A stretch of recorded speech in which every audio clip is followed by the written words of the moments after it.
Multi-talented, multitasking, multi-everything people out there. Take it away. Find your glory, write your story, fearless feet will carry you.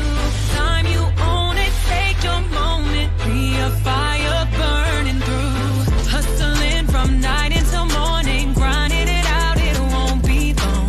Feel your power, it's your hour, you inspire, you are strong.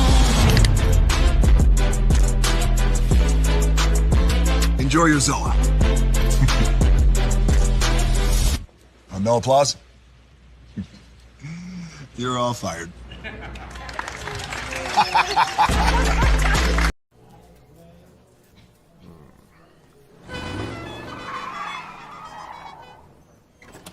Come with me if you want to live a more delicious life. Oh, maybe we should get in the van. In this world, we don't get to control much. Past, male pattern baldness. What is? Got one right now. The urge to puff that bubble wrap. But there is one thing we do get to choose every single day. What we eat. Welcome to the Sonic Department of Research and Deliciousment. We have everything you want, didn't know you wanted, and some things you didn't know were possible. Because we believe if you're not having fun, you're not living free. So come on, let's live a little. Prepare for a journey beyond imagination, beyond belief, beyond anything you've experienced before. Universal Epic Universe, a new theme park where you'll step through extraordinary portals to 5 immersive worlds. Prepare for a cosmic voyage of discovery, an isle of fire-breathing excitement, a shadowy world of monsters and mystery, new wonders in the wizarding world, and a new way to play. Plus the splendor of a magnificent resort hotel overlooking the park. It's all new excitement at Universal Orlando Resort. A week's worth of vacation thrills with 4 amazing theme parks, a variety of spectacular themed hotels, and incredible dining and entertainment. It's all at Universal Orlando Resort, where you'll find new adventures every day. Explore the astonishing worlds of Universal Epic Universe at Universal Orlando Resort.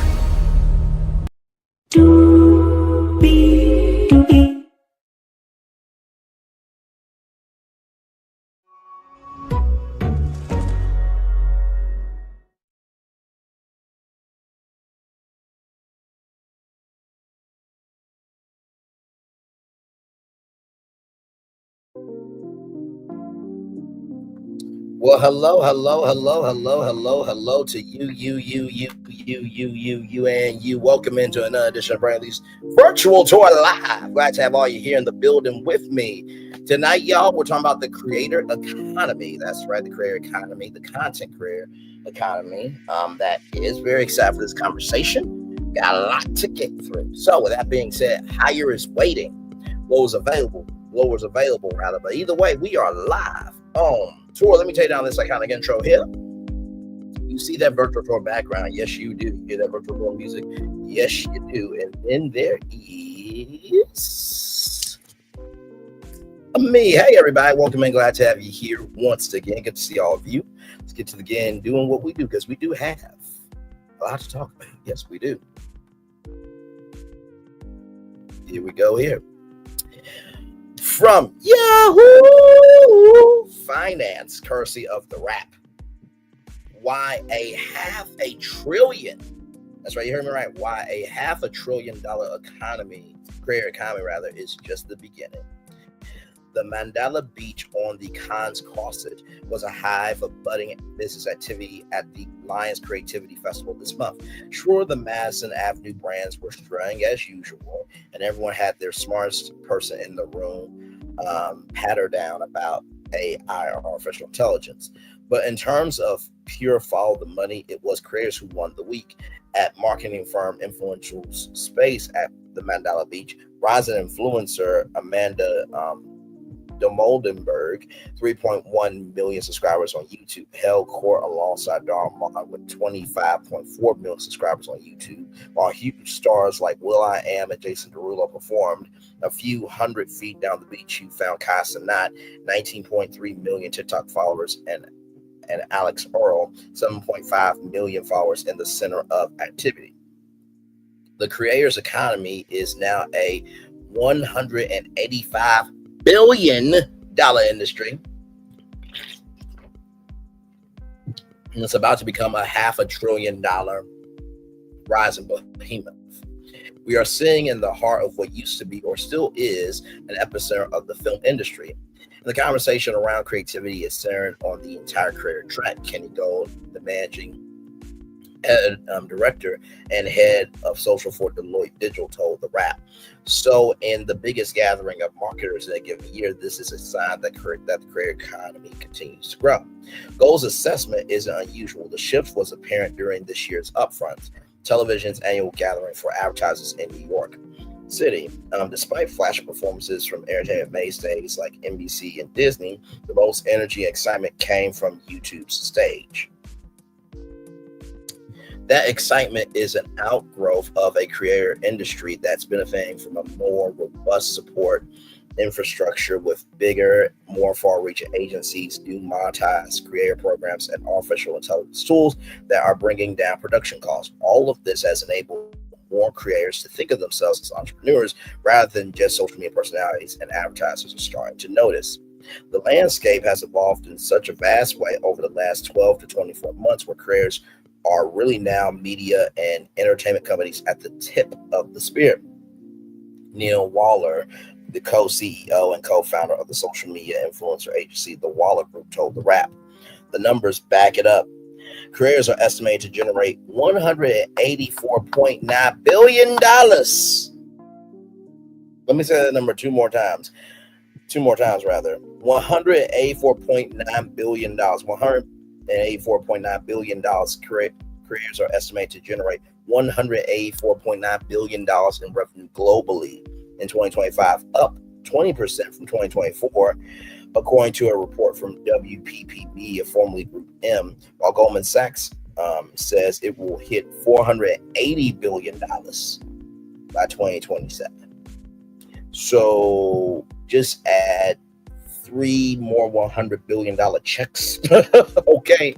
Waller noted that most of the conversations his team had with brands at Cannes Lions this year includes plans to increase spending with creators about 20 to 30%. He also noted that many brands are planning to invest in the space even more in 2026. I think there will be for the marketing creators by outsiders as a digital Wild West. Someone would post something online that would generate attention, and their friends would wonder how their silly videos paid the rent. Those days long over.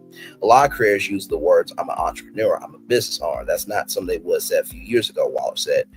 When Waller co-founded Waller 9.5 years ago, he estimated that 95% of the creators he worked with had jobs and posted in their spare times. Now 95% of the creators we work with are full-time and start having employees and companies.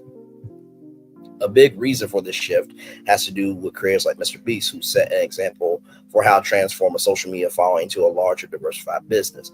Jimmy Dawson, aka Mr. Beast, isn't just someone who has over 400 million YouTube subscribers and 188 million TikTok followers. He leveraged his fame to create the Feastables chocolate brand, the Lunchly snack brand, and the virtual restaurant chain Mr. Beast Burger. In 2023, Forbes estimated he earned $82 million. That was before Prime Video's Beast Games. Yes, that is $5 million.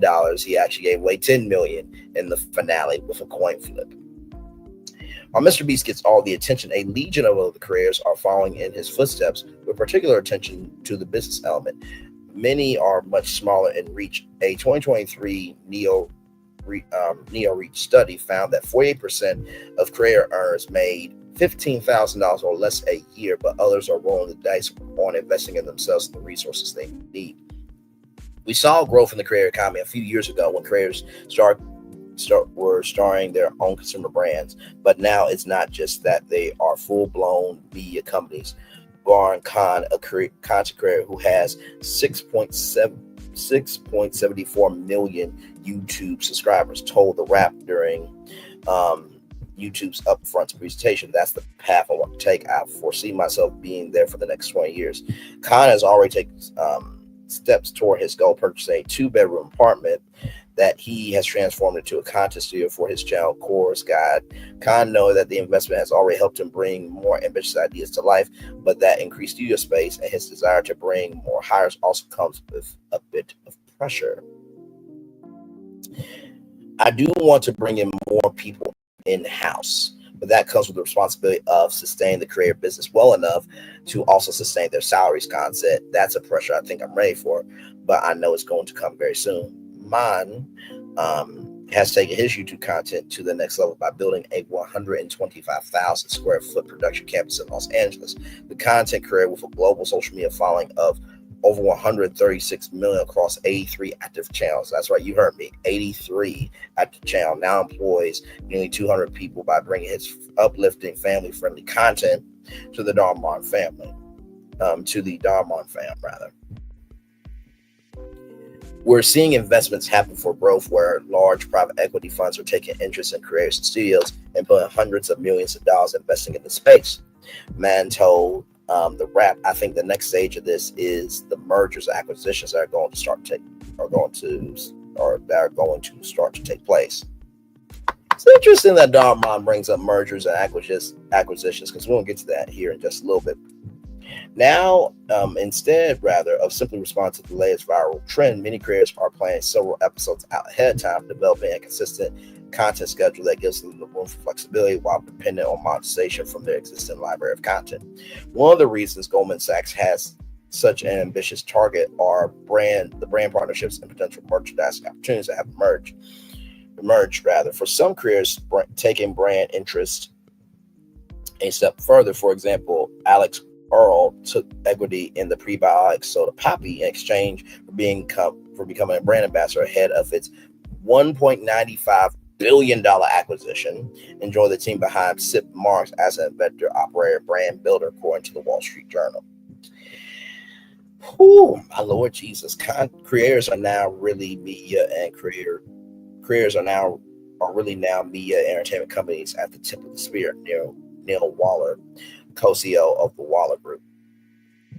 There's just an infinite number of ways that creators have been able to monetize their social part of social media, said USC Annenberg professor and former television executive David Craig told The Wrap. "That's a very different economy and feature from what Hollywood does. Hollywood creates intellectual property.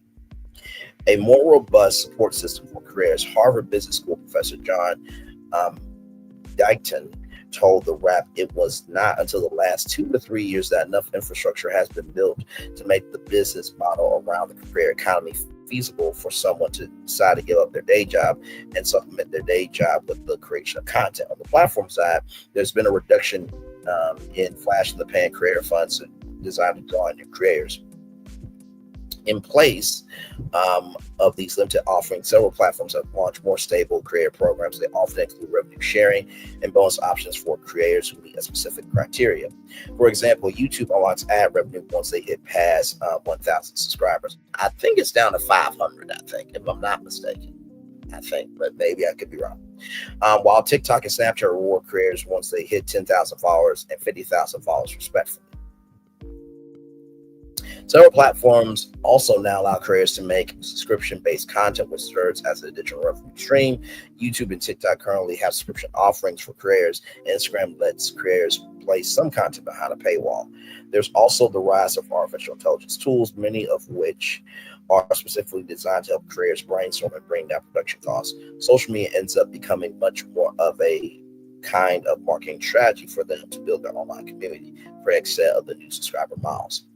At the same time, consolidation on the agency side could provide resources to supercharge the creator economy.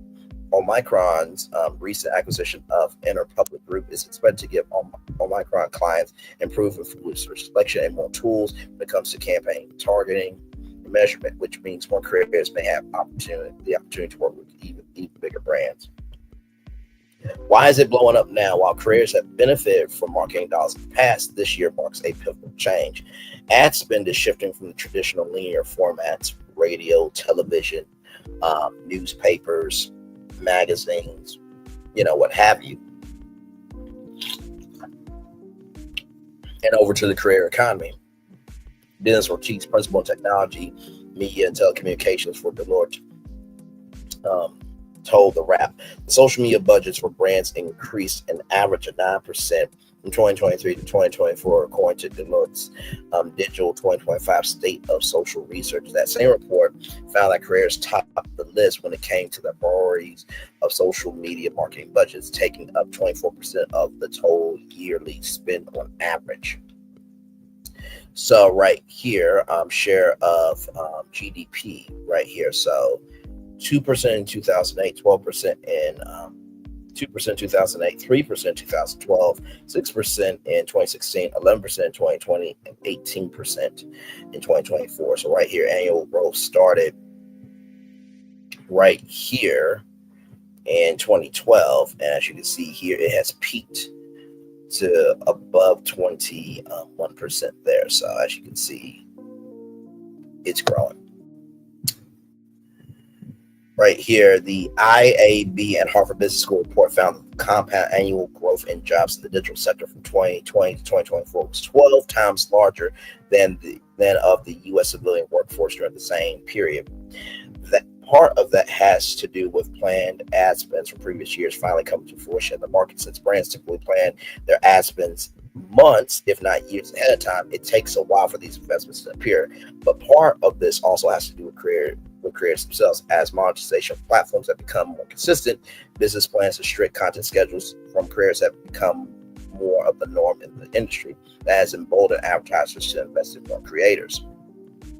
That's a much easier thing to go and talk to brands rather than not necessarily knowing the schedule. Wallace said those two things running parallel have ultimately meant that being a creator is a business. This space has also taken off due to the rise of micro influencers, social media personalities that often specialize in a niche topic and average around 10,000 to 100,000 followers. Though their follower count is comparatively low, their audience engagement is high, which is appealing to advertisers. It's investment in these creators rather than the traditional influencers are largely contributing to the boost in creator economy.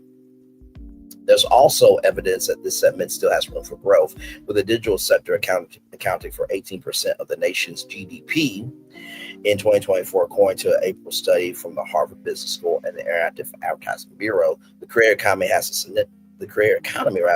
a significant stronghold on the American economy. Digital creators and social media influencers who generate content and build audiences for a living now account for more than 1 in 10 full-time internet-dependent jobs in the United States. That same Interactive Advertising Bureau study found that the number of digital creator jobs have increased 7.5 times since 2020.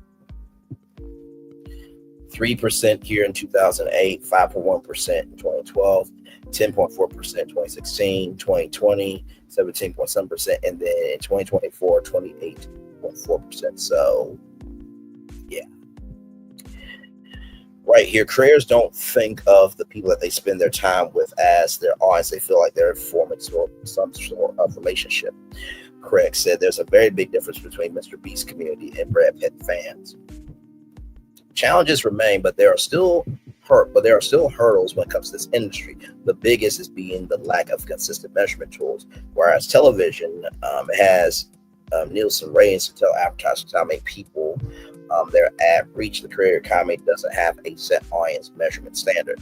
It's that lack of solid numbers that keeps brands that are already wary of the creator ecosystem away. Waller knows that creators are still viewed as lesser, both in Hollywood and honestly still with advertisers. It can't just be fluffy stuff that then you can't prove. Waller said to try and remedy this, Waller has partnered with data measurement companies like Nielsen, Alter Analytics, and Counter Media. There's also a ceiling. a high one to being a creator. Even Mr. Beast and Charlie D'Amelio have tried their hand at traditional film and television projects. Expanding traditional media allows creators to broaden their audience and potentially partner with more traditional celebrities, which can mean more money. Hollywood is best at building intellectual property, making value for that. That's what creators are trying to do. What creators understand is that R&D speed and cost of making and distributing to audiences while they're explained. There's also interest on the other side. People in Hollywood are interested in the creator economy, specifically the ambition, adaptability, and close connection creators have to their audiences. A production head for film and television told The Rapid the buzz at the Cannes Lions is any indication those conversations are just beginning. So this article appeared originally on The Wrap. So what do I think about this? I think that this article is very true. For example, right, let's just say that Lovely T got a primetime slot, right, for the Lovely T talk show on WeTV weeknights at 8/7 Central, right? Do you not know how many people from Lovely T's fan base will go watch WeTV just because it's Lovely T TV? And I believe that the content creator economy or the creator economy will grow, as we saw here in the article. But the gag is you have to culturally appreciate us. And usually what ends up happening is, hey, listen, we'll pay $250,000. And it's just like, no, I want $5 million because I've already done the work. I already have a built-in fan base. And not to mention, too, I am willing to diversify myself and make myself as accessible as I can be. Diversification plus accessibility determines the rise or demise of any company, right? So until companies start culturally appreciating us and start paying us what we're worth and investing in us the resources we can be our best selves, the creator economy is not going to be in Hollywood anytime soon. That's just my take. And to that point, for Mashable, there were 3 takeaways from VidCon that reveal the creator economy's future. So I'm just going to go through these here. Number 1, curiosity is the newest buzzword. For years, authenticity has been the North Star. Actually, you know what? Because I'm trying to remember, is this article on? Yes, indeed.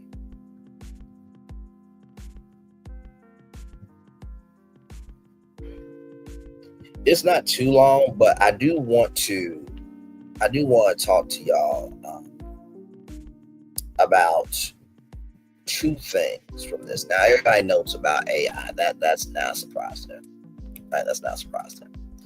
But I do want to talk about the curiosity portion of this. I also want to talk about the fans as well, right? So here we go. Curiosity is the newest buzzword. For years, authenticity has been the North Star for creators looking to build community and grow their platforms, despite no one really knowing what that meant. Underneath that was the idea of a curiosity gap, in which creators would use curiosity as the guiding light for content. The ideas for successful content are based on curiosity. Digital media executive Philip Molina, who produced Mr. Beast Olympics, said during a panel on how to write compelling video scripts. He also pointed to a large trend seen across the weekend's workshops and keynotes. Curiosity is king when it comes to content. And Molina wasn't the only person who pointed to curiosity as the deciding factor for videos that truly served an audience over the 3-day convention. Kai Plunk, the managing editor of Elevate Talent Management, the creative mind behind some of Mr. Beast's most viral hits, said as much during his masterclass why they click off according to Plunk. Strong retention isn't built on flashy gimmicks. You want to make your retention go through the roof. Stop thinking about retention. Think about what you're actually giving them that makes them want to stick around, he said. Plunk emphasized storytelling over metrics. Choose a story that leads to curiosity. Essentially, he said, build a narrative that your audience has to finish because they're dying to know what happens next. So what does curiosity-based content actually look like? It starts with asking an intriguing question. Jason Jandy, a content creator and instructor at Quantum Courses, said during a panel about writing hooks. said that the question should spark curiosity and hook viewers into watching the rest of your video to find out the answer. The best hooks hint at emotional payoff, build suspense, and gain trust over time, we argue, all of which depend on closing that curiosity gap. Experts at VidCon agree creators with long-term success aren't just lucky, they understand that keeping honest is a different skill from reaching one. The future favors those who can tug at curiosity while delivering real value. And I want to talk about that for a minute, right? Because I do fully agree that anybody can reach an audience, right? I really do believe that. Anybody can reach an audience, right? But it takes somebody to keep an audience. And with Brainley's virtual tour, I think the reason why the channel is growing is because we are all about curiosity. I mean, you get 7 to 8 destinations in one show, right? And in addition to that, we talk about entrepreneurship, we talk about celebrity, we talk about pop culture, we talk about true crime, we talk about human interest stories, we talk about, the culture at large. We give you a lot of media game over here, right? We give you after shows, we give you deep dives. So leaning into that space of curiosity, I do agree is the key to creating good content, because I remember something that Charlie Gibson said about anchoring Good Morning America. He said, you don't have to be a journalist to anchor Good Morning America. You just have to be curious. And curiosity will make you be a journalist. And I fully agree with that, right? So that is that there. But I also want to do one more thing here. Like I said, we all know about AI and the AI channels. And it seems like some people are loving AI channels for the creativity, but they hate AI for the viewer experience. So people are loving AI from a content creator standpoint, but the viewers are hating AI because they want to see original content, right? So I'm not going to go over AI, but I do want to go over this. Fans had a blast. Everyone else, not so much. VidCon offers 3 distinct tracks tailored to different audiences: community for fans and casual attendees who want to meet their favorite creators, creator design for aspiring and emerging content creators looking to grow their platforms, and industry geared toward professionals working in digital media, marketing, and brand partnerships. The industry track is the most expensive, the community track is the most affordable, and the creator track falls right in between. Every year there's an ongoing debate about who VidCon truly caters to, but this year it was clear who had the best time: the fans. Many of them remarkably young, with a noticeable number on summer break from elementary school, showed up for selfies, meet and greets, live podcast recordings, and hours of access to their favorite creators, and they got exactly what they came for.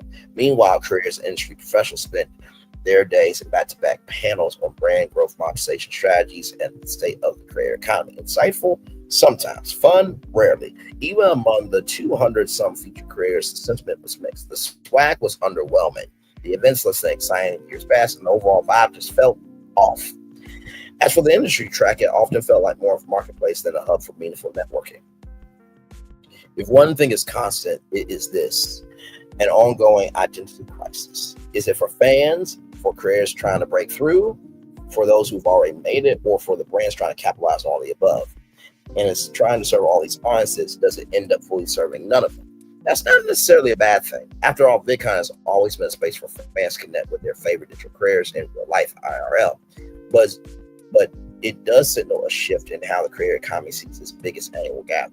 The fans are still showing up, but the creators, they may soon start looking elsewhere for inspiration, connection, and free swag. And it is interesting because there is a thing called Creator Economy Live that has started up, and from what I saw many posts about, but one post that stood out to me was it felt like it was the creator economy for brands than content creators, right? So you can't have creator economy live by actual content creators. And so for me with VidCon, because I know the new owner is Fan Expo.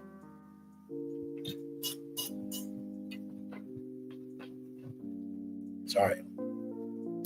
So to me, I feel like if you're going to have VidCon, right, in the summer, maybe, just maybe, do VidCon Fan Fest, right?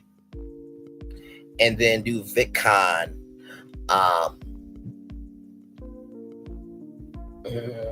how would you say that? Do VidCon Fan Fest in May, and then in August do the VidCon Creator Convention. You know what? That let me type that in. I like that. I like that.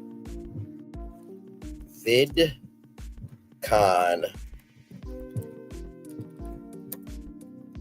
Fan Fest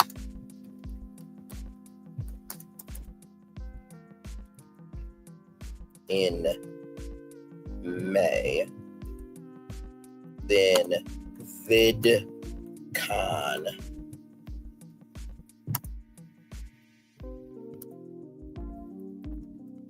Creator Gathering. Give me one moment again.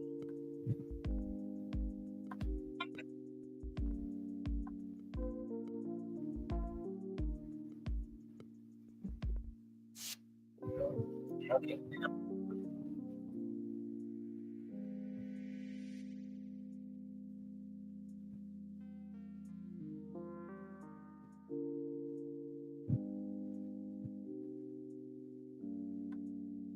There we go. That's what I'm looking for. Creator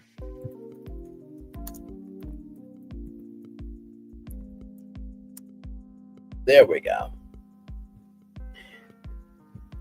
And I'm going to tell you why, right? I'm going to tell you why. Because it's based on the audiences, right? So VidCon Fan Fest in May, as we heard in this article from Mashable, right? Right here, many of them remarkably young with a noticeable number on summer break from elementary school. Many from elementary school showed up for selfies, meet and greets, live podcast recordings, and hours of access to their favorite creators, and they got exactly what they came for. So have that VidCon Fan Fest in May, because that's when everybody's out. But as the kids, right, go back to school, they go back to school in August. So then you have VidCon, the VidCon Creator Convention in August, where it's just for content creators and brands. There you go. Like, I think that's the best move, right? Because now, not only have you diversified the brand, but you also made the brand accessible to both. So I would say VidCon Fest in May, and then VidCon Creator Convention in August. VidCon Fan Fest in May, and then VidCon Creator Convention in August. Now, speaking of the creator economy, as y'all know, there was another extension on TikTok from Variety.com. 47 says he found a group of very wealthy people to buy TikTok and keep app in the United States. According to President 47, the U.S. has finally found a buyer for TikTok. While discussing global trade deals on Fox News Sunday Morning Futures, 47 pivoted the conversation to TikTok, boasting he has finally found a buyer who could keep the video sharing app being made in the United States. We have a buyer for TikTok, by the way, 47 said. I think I'll need probably China's approval, and I think President Xi Jinping will probably do it. Host Maria Bartiromo then asked 47, who's the buyer? 47 responded, I'll tell you in about 2 weeks. So this is a redundant statement from the president, because he says 2 weeks and then nothing ends up happening.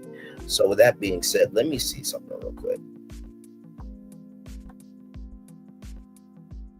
because we can just play the clip.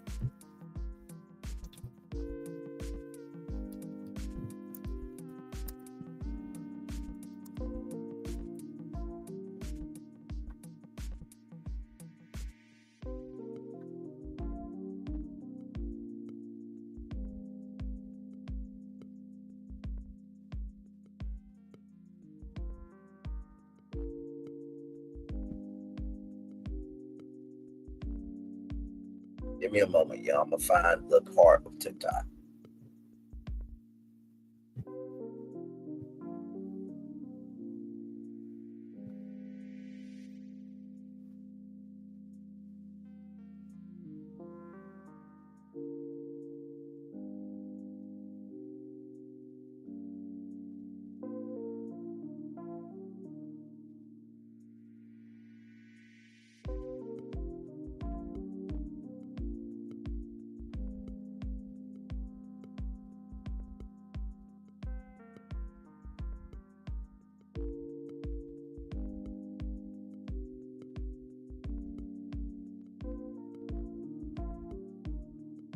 Give me a moment.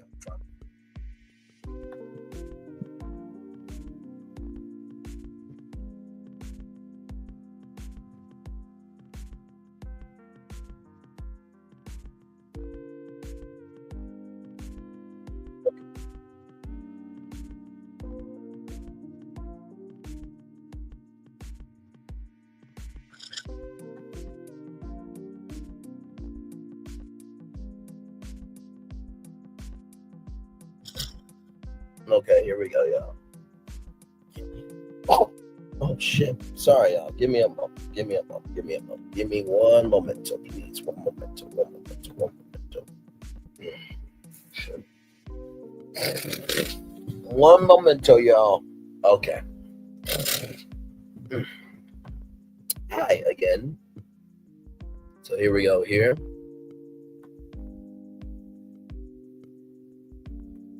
Deal. It's like TikTok. I'm extending that, but no big deal. We have a buyer for TikTok, by the way. I think I'll need probably China approval, and I think President Xi will probably do it. Who's the buyer? I'll tell you in about 2 weeks. A big technology company in America? Very, very wealthy people. It's a group of very wealthy people. But what I want to do is, and what I will do just sometime prior to the 9th, is we'll send a letter to all these countries. There's 200. Okay, so there's that from the president. Okay, let's roll on. Let's roll on. A U.S. representative for TikTok declined to comment Sunday on 47's remarks. They are very, very wealthy people, 47 told Bartiromo. It's a group of very wealthy people, but what I want to do and what I will do is I will send a letter to all these countries. There are 200 countries. You can't talk to all of them, no matter how many people you have. The future of one of the most globally popular social media platforms that's been in peril since January 19th, 2025, when it officially became illegal for American companies to host or distribute TikTok in the U.S. while it remained under control of its Chinese owner, ByteDance. Now, the owner is from Singapore. Okay, so just wanted to add that. However, 47 has enacted 2 executive orders in his second term, extending the deadline for the ban. On June 17th, it was unveiled that 47 planned to extend the life of TikTok in the U.S. again, giving the platform another window to find a buyer. Originally, it was supposed to be on Juneteenth, the ban. As he said many times, President 47 doesn't want TikTok to go dark. White House Press Secretary Caroline Leavitt said in a statement to CBS News, this extension will last 90 days, which the administration will spend working to ensure that this deal is closed so that the American people can continue to use TikTok with the assurance that their data is safe and secure. So, with that being said, here is a press release right here. The Creator Economy 2025 Audience Monetized. The Audience Monetized launches the biggest career economy map. So this is from the Netherlands, Amsterdam, the Netherlands. Audience Monetized has officially released their career economy map, the first comprehensive visual framework that shows how the entire career economy functions in one place. The map outlines all major stakeholders and key interactions between them, offering clarity on how much money, attention, and power flow through the space. Designed for creators, investors, operators, and industry professionals, the map is available as a free download and includes a detailed video walkthrough. The Creator Economy map was developed by Janice Majorans, founder of Audience Monetized and a career monetization strategist in the space. After working with over 100 creators, coaches, and influencers, Janice saw firsthand how most people, even those inside the ecosystem, struggle to see the big picture.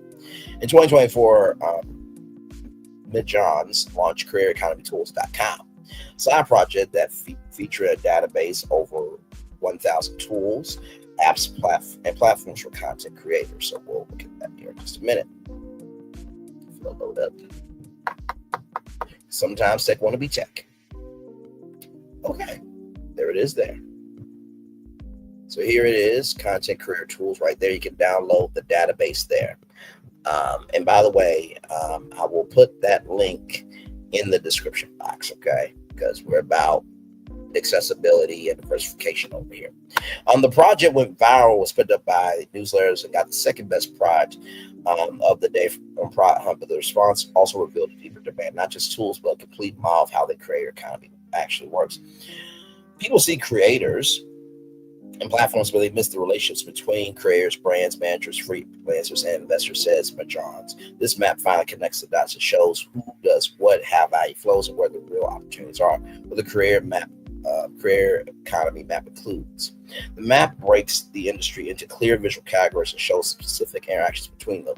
Content creators, social media platforms, audiences, fans, and subscribers, brands and advertisers, talent agencies and managers, events and conferences, venture capital firms and investors, career-focused startups, freelancers and professionals, media and public relations channels, and regulators policy.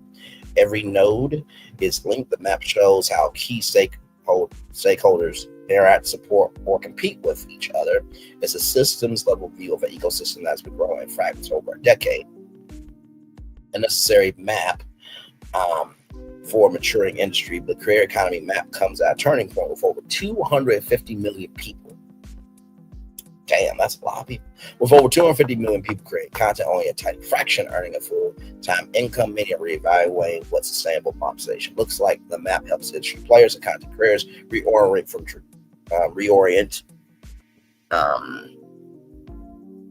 from traditional income streams to structured businesses. Free access and weekly insights. The map is available for free at the link below. Also, audience monetize all publishers offer launch map. Rather read over 500 high strategies, offer design and monetization frameworks. So, that being said, here is the video here as well. So let's look at this here. It's 14 minutes. We got time, y'all. Here we go.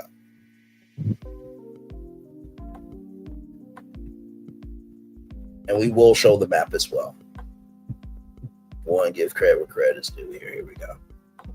This right here is the entire creator economy in one single place. And in the next couple of minutes, I'm going to go over every single key stakeholder, key component of this vast industry. And of course, if you want to get access to this full document, to this full overview, you can do so by clicking the link in the video description, because as you can see, there are so many different interactions, so many different stakeholders that are involved. I'm not going to dive too deep into every single interaction. So if you want to get a better overview, you can do so by clicking the link in the video description. And this video is actually made for anyone that's interested to learn more about the creator economy and see how all of these different pillars and components and stakeholders interact with each other. So without further ado, let's dive straight into this video. So first up, we have the content creators. They're obviously a very important building block of the creator economy. These are individuals or teams who entertain, educate, inspire, and curate. And there are over 50 million global creators who are actively monetizing content, so that they're actually making money from their content creation efforts. But only 2 million are actual full-time creators who earn more than 100K every single year, according to Forbes. And in total, there are 250 million active creators that create content. So as you can see, there's actually a huge difference between the amount of people that are actively creating content and the amount of people who are successfully monetizing and making a lot of money. I made a whole video about the broke influencer epidemic a couple of weeks ago, so you can check it out by clicking somewhere up there. So I divided content creators up in 4 different categories. We have the entertainers, the educators, the inspirers, and the curators. Now, of course, there are various niches such as lifestyle, fashion, gaming, Minecraft YouTubers, but pretty much every single piece of content that's being created out there falls into one of these 4 categories. For instance, a Minecraft YouTuber might entertain their audience. A business YouTuber might educate their audience. Or maybe we have a motivational speaker on Instagram. These will be probably the inspirers, or a political newsletter, probably a curator that's kind of summarizing the most important news out there. So it's interesting that this brother breaks it down like that, because I can definitely see it. Now, here's the gag, right? What if you do all 4? Right? Just keep it above. What if you do all 4? What if you entertain through your content, you educate through your commentary, you inspire people with how you move, and you do curate an experience? I would say that's a master to me. Let's roll on. entertainers are the Mr. Beast, the Arax, the Michelle Cares of the world. So these are creators that create entertaining content. The educators, Sam from Went Over Productions, Colin and Samir, meta creators. So these are also creators that teach other creators how to successfully build businesses, how to monetize their audiences, how to engage successfully, and so on. Let me know. We have documentary style videos, high production value, Justin Welsh, solopreneur content, I'm on the Brain, content about neuroscience, so educating people about psychology, neuroscience. We have the inspirers here, like Gary Vee, Jay Shetty, Simon Scribb. They create content to motivate and inspire people to take action, to build that dream business, to change their mindset, to build a better life. And last but not least, we have the curators. These are typically political commentators or people that put content together to explain it to the audiences in a faster, more efficient way. Brad Cooper is a great example. Hato, he curates music, so he reacts to new releases, new tracks that his audiences send over to him. Drew Riley, one of my favorite creators out there, he is running a newsletter called trends.vc, where he's summarizing the latest trends in tech and SaaS and in the creator economy. So these are the content creators. Now, of course, the content creators need to have a certain place to distribute the content, and this is where the social media platforms come into play. Of course, one of the most important aspects, one of the most important stakeholders of the creator economy. These are platforms that host, distribute, and monetize creator content, and they power discovery, engagement, and growth.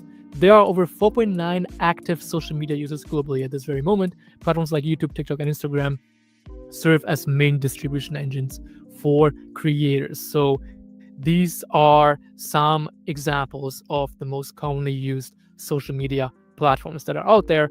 Of course, we also even have the Russian social media platform like Kontakte here, Kik, Twitch, Medium, Reddit, Facebook, Instagram, Pinterest also counts as well. So these are all platforms where creators create content to reach audiences and followers. So that brings us to the next core pillar of the creator economy. These are the core drivers of attention, engagement, and income in the creator economy. And basically, this category includes the fans, the subscribers, the people that like, follow, comment, engage with the creators that create the content. Creators often convert followers into paying customers by launching their own products, such as digital products, physical products, memberships, experiences, and so on. Now, of course, over the past years, we kind of went into this whole 1000 true fans era where basically creators don't even need to have a lot of numbers to make a decent amount of money. They just need to monetize smartly. So with the three most important pillars out of the way, let's dive deeper into the brands and advertisers who are also very important for the creator economy. Now, what do brands and advertisers actually do? What they do is they either partner with creators or they advertise directly on the social media platforms right here. So what they do is they make money by advertising products to different audiences. So over 75% of marketers use influencer marketing as part of their strategy. And there's obviously a lot of money going into the creator economy, and a lot of money being invested by all of these different brands and advertisers right here. So you've probably seen different brand collabs with your favorite influencers, with content creators that are out there, like Gymshark, Fashion Nova, Nike, Airbnb, Huel, Estee Lauder, Reebok, NordVPN. All of these brands and advertisers, and obviously thousands, maybe even hundreds of thousands of others, are actively partnering up with content creators to reach their audiences or advertising on social media platforms directly. So these are the brands and advertisers and companies in general that are doing influencer marketing and investing into the creator economy. Now, let's dive into the talent agencies and managers.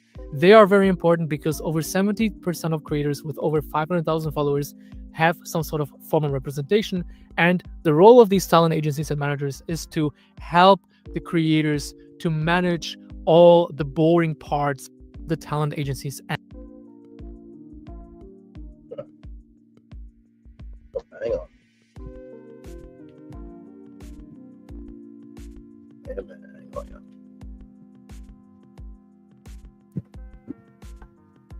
It just cut off.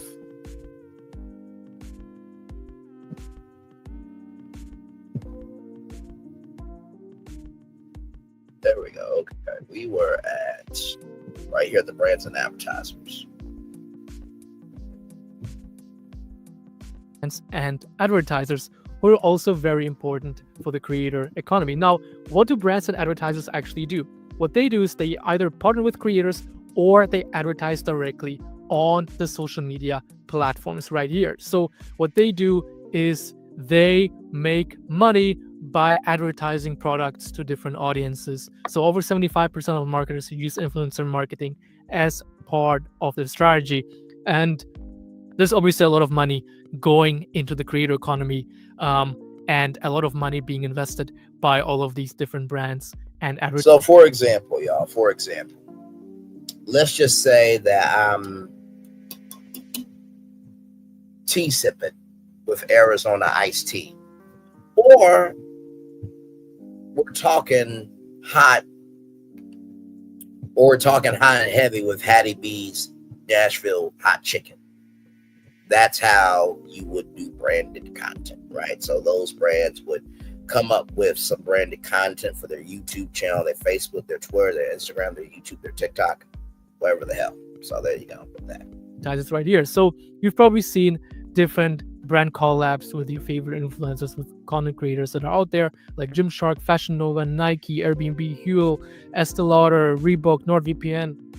All of these brands and advertisers, and obviously thousands, maybe even hundreds of thousands of others, are actively partnering up with content creators to reach their audiences or advertising on social media platforms directly. So these are the brands and advertisers and companies in general that are doing influencer marketing and investing into the creator economy. Now, let's dive into the talent agencies and managers. They are very important because over 70% of creators with over 500,000 followers have some sort of formal representation. And the role of these talent agencies and managers is to help the creators to manage all the boring parts of their business, the negotiations, the brand deals, securing, negotiating contracts, managing partnerships, and scaling their businesses. So the creators create the content, and the talent agencies and managers, they are presenting them and taking. So basically, a talent agency or manager is pretty much just like how Steve Harvey is represented by management. That's how content creators are. So the talent agencies, they basically, they accept you into their company, and then they put you on their company roster, and then they send, feelers out. Okay, Brandon Lee does this, and that. If you're interested in them, let us know. We'll set it up. That's pretty much all that is. Taking care of everything else, and in return, they get a certain percentage from the brand deals or whatever way the content creators are making their money. So they handle everything from deal negotiation all the way to long-term career strategy. And there are a lot of major agencies out there like UTA, CIA. So there are agencies out there who are specifically made to represent creators directly and influencers directly. But for instance, UTA, right, they actually have a roster of music artists as well as actors and celebrities. So they're not only representing influencers and content creators because they're just one kind of branch of the talent agencies. And these are huge global players in the creator economy. Next up, we have the events and conferences. Yes. This is where creators, coaches, professionals, talent managers, and even audiences gather to learn, network, and grow. So there are over 100 different creator-focused events that are being held every single year. 75% of full-time creators have attended at least one in-person or virtual event in 2023. For instance, VidCon is probably one of the most popular events or conferences out there. NAS Summit is also a great example. 1 Billion Followers Summit, which I went to in January in Dubai. Really nice event. Creator Conference, Creator Economy Live. These are all conferences and events specifically tailored for the creator economy. Now, that being said, we also have other events such as Adweek, Funnel Hacking Live. These are events that are not necessarily made for the creator economy, but they have panels, talks, interviews, or booths that are relevant for the creator economy. So a lot of creator economy people are attending these events. Now, where does the money actually come from? How does the creator economy sustain itself? Well, this is where the VCs, investors, and funding in general comes in. These are sources that back creators, platforms, and tools in the creator economy. And over the past couple of years, over $5 billion have been invested into the creator economy. So for instance, Patreon and Kajabi, they're all backed by VCs, venture capitalists. So some great examples are Creator Lead, Y Combinator, like different incubators. Tiger Global invests a lot in the creator economy. Atelier, the Chainsmokers, for instance, they have their own venture capital company called Mantis VC. So what they do is they invest in a lot of creator economy startups. And you can actually check out openvc.app. Just follow this link if you want to see more companies and VCs that invest into the creator economy. So most venture capitalists and investors invest their money into creator economy startups. And Sorry, bro.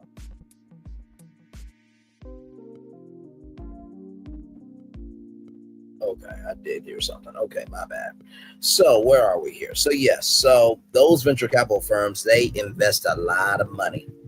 And I mean, like, you can get like what, $20 million, $50 million into your business. But also too, you gotta recognize that if they invest in your company, they do have a little bit of a say-so too. So you gotta be careful with that. But also too, venture capital firms only tie in the leash as much as you don't have control of yourself. So keep that in mind. follow this link if you want to see more companies and VCs that invest into the creator economy. So most venture capitalists and investors invest their money into creator economy startups and tools. Now, this is one of my favorite topics here. These are basically startups built specifically for the creator economy, designed to help talent managers, agencies, content creators, professionals, basically anyone in the creator economy to help them make more money, save time, save money, create cool content, and so on. So this is a very quick overview because I don't want to dive too deep into that, but we have content creation tools, we have link in bios. There are over 80 plus link in bios out there, bunch of e-commerce shopping startups that help content creators build their e-commerce stores and make money through live shopping, for instance, monetization platforms, social media management, finance, legal support, Web3, or companies or startups that have been founded by content creators like Cortex by Danco, Typeshare by Dickie Bush and Nicholas Cole. So these are all different platforms that exist inside the creator economy. Now, I actually built a side project in the past called creatoreconomytools.com. This right here. Built it about a year ago. Basically, I compiled 1,000 different startups in the creator economy in one single place. So you can check it out by going to creatoreconomytools.com if you want to have the full list and a better overview of all the different startups and tools. Now, with that being said, all of these different VCs, companies, startups, and so on that operate in the creator economy, they of course need employees. So these are professionals, freelancers, and founders that work with or around content creators and are active inside the creator economy. So this could be freelancers that specialize in video editing, but also head of growth at Patreon, for instance. These are all people that are a big part of the creator economy. Usually what they do is they use the following platforms to find and or even promote their own businesses. Creator economy jobs, a platform that I've built in the past, LinkedIn, x.com. YT jobs is a platform that specializes in finding jobs as a freelancer to work together with content creators. Same goes with Roster, Upwork, and Fiverr, and so on. These are all platforms that professionals and freelancers use to find jobs in the creator economy to work with content creators or work at various creator economy startups. So let's move on to the second last component of the creator economy. We have media, research, and PR. This is a category in itself. These are basically newsletters, these are news sites, anything to do with PR and research that cover growth, monetization, and industry shifts inside the creator economy. The information, for instance, Kaya Yurif, she's doing a lot of content about the creator economy. So she's reporting on the creator economy. New Economies, which is a Substack newsletter by Ollie Forsyth, highly recommended. So these are all different publications, newsletters, and so on that essentially educate the market and inform about various industry shifts that are happening. And last but not least, I want to talk about one final component of the creator economy. These are the regulatory bodies, anything to do with legal. So frameworks that shape how creators, platforms, and advertisers operate online. Includes the FTC, so the Federal Trade Commission in the US. They have been more and more strict when it comes to creators, for instance, selling coaching, selling big communities and so on to their audiences. So what they do is they set rules around data privacy, content moderation, ad transparency, child protection. They're not necessarily part of the creator economy directly, but they have a huge influence in how all of these different social media platforms and content creators actually operate. So you can see right here, content creators, they must disclose sponsorships and avoid IP violations, and social media platforms must comply with moderation and data protection. So this is pretty much it. This was the creator economy in a nutshell. If you enjoyed this video, let me know in the comments below. And of course, if there's anything that I missed that you think is an important part of the creator economy, let me know below. If you want to get access to this Figma document to have a better overview of the creator economy, then click the first link in the video description below. That's pretty much it, and I'll see you guys next time. Peace out. Bye-bye. First of all, brother, wonderful, wonderful, wonderful damn job. And let me show y'all the map. This brother really did his good shit. I'm not joking with y'all. This brother really did his good shit. I mean, when you zoom in, it even gives you many points on top of everything else. Like, here it is here. And I'm showing you guys this to show you how big the creator economy is. So,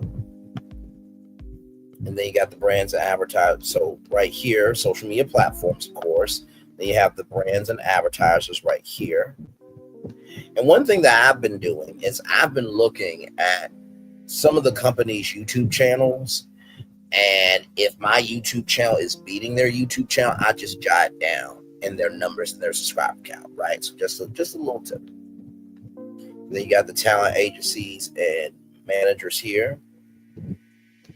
I mean, this brother really did his good shit. I mean, just, man.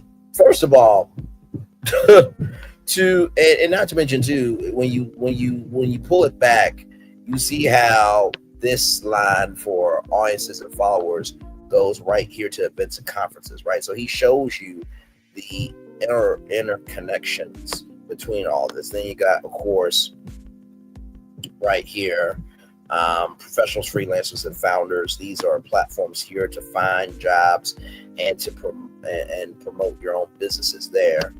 Then you got media research and PR right here that tracks trends and analyzes performances and shapes narratives in the career economy. Then, of course, content creators here, like he said, influencers, entertainers, educators, inspirers, and curators. Then, of course, events and conferences here, right here. Y'all, this brother did his good shit. I mean, he really did. And then here is the creator economy tools app here. And y'all, all of these right here. Not only does he have each platform, but he also has the website for each one of them, right? So, for example, I'm scrolling down just to show y'all all of it right here. And then, of course, you can read more.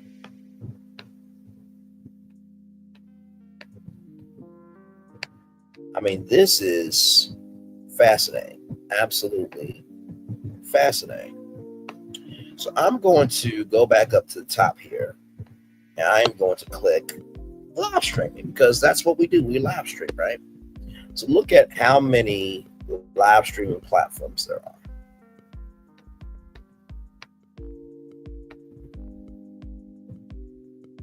I mean, this is absolutely breathtaking. Absolutely breathtaking. Now, all this information is out here. So if you really want to be able to really expand yourself, now I think caffeine is done, but it was a platform at one point in time. And then they're streaming right there. So if you really want to be about something, then you have to have the mindset to go about that, right? So just want to drop that into y'all lap. Now we'll drop that link into the description box after the show here. I want y'all to check this out here as well. MasterCard has gotten into the game, everybody. MasterCard Business Builder program fuels career growth. MasterCard Business Builder credit and debit cards are developed to directly address the challenges of emerging creators and small business owners. Today, MasterCard unveiled its Business Builder debit and credit card product specifically designed to meet the needs of creators. The expanding career economy has transformed individual creators into entrepreneurial ventures, blurring the lines between creative passion and small business ownership. Business Builder cards are designed to offer a suite of powerful benefits that helps entrepreneurs launch and scale their ventures with intentional resources designed for the needs of creators. Recent data shows that 73% of Gen Z millennials prefer working as careers, entrepreneurs, or small business owners over traditional corporate roles. Moreover, 78% of people say that being a career helps them establish financial stability. Despite this, 80% cite financial challenges such as rising costs, inconsistent income streams, and significant barriers to success. MasterCard card program directly addresses these challenges, offering tailored solutions to help business grow with confidence and efficiency. The card program offers meaningful insights, offers meaningful savings and access to entity formation and business building tools from tailored brands to help creators reduce personal liability for their online content, lower their tax burden, and simplify business management. All-in-one business management payment solutions from YouOwn, providing a super app that helps business owners and creators manage and grow their business into a single comprehensive environment. Cybersecurity services from Saventar that help cardholders protect themselves against fraudsters with bundled enterprise-grade security technology and expertise. Credit building insights from Dun & Bradstreet that offer guidance to help small businesses achieve their goals. And MasterCard's core small business benefits, including digital savings, identity theft protection, zero liability, access to digital rewards. MasterCard has long been committed to filling people's passions and supporting small businesses. Recognizing the need to turn passions into livelihoods, MasterCard launched a Catalyst program for creators, which educates creators on strategies to help start, build, and run a successful business as a solopreneur, shares marketers and brands' perspectives on relationships and partnerships between creators and brands, provides access to tools and resources to help daily operations, including the company's recently launched Small Business AI, introduces connections to other brands for continued mentorship and partnership opportunities, and more. So, just want you guys to know about this from MasterCard. Yes, indeed. Then they have the MasterCard Creator Studio, where, guess what? You're able to create content now. We don't know what studio is, but obviously they have MasterCard Creator Studio. They're definitely wanting to invest in content creators here. And then here's a 17-page report. I'm not going to read all 17 pages, but I am going to go through some of the highlights here. The rise of the creator class is unlikely to become just a short-lived headline either. In fact, it's already serious business. Reliable estimates putting the value of the global economy generated by the creator class at over $100 billion in North America alone. Some 22 million people identify as creators among younger generations. The creator class appears to be especially well entrenched, with 21% millennials and Gen Zers say they are creators, while additional 61% say they're aspiring to become creators. And look at this right here. If you're looking for more information, you can contact one of these four here for more information on this report. Okay.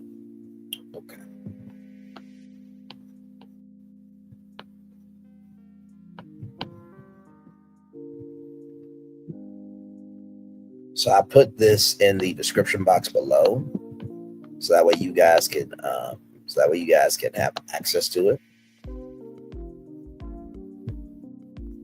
And look at this here. Creators are passion-driven and business-minded. 22% say reasons for being a creator. 22% say sidestep gatekeepers. 34% say build a community. 36% make a business or product I own or sell really. Be my own boss and exit corporate culture, 42%. Share my point of view in town with the world, 45%.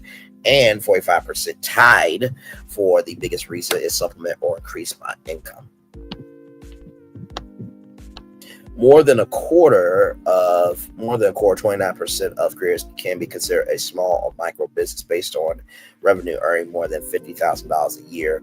Careers are young, diverse, and community oriented. 66% of people are under 40 years old. 42% of careers are people of color.